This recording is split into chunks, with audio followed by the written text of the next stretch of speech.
Hai, Assalamualaikum semua. Hari ini saya nak sharing aloe vera nectar dan juga aloe vera gel. Baik, lihat semua dua botolnya adalah packaging baru ya. Jadi saya nak minum aloe vera ini pada hari ini. Inilah rutin saya pada setiap pagi. Saya akan minum aloe vera jelly dan juga aloe vera nectar. Jadi saksikan macam mana saya minum ya. Kita tuangkan dalam cawan ya, dan kita boleh campurkan kedua-dua aloe vera ini dalam satu cawan dan lepas itu kita minum. Alhamdulillah, sedap rasanya puan-puan di sana ya.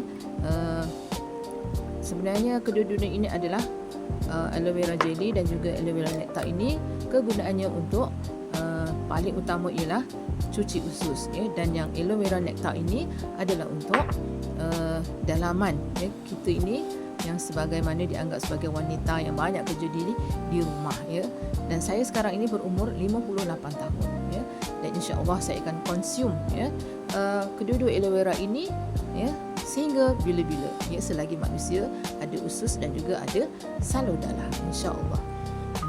Tengoklah saya minum, sedap sangat ya. Alhamdulillah.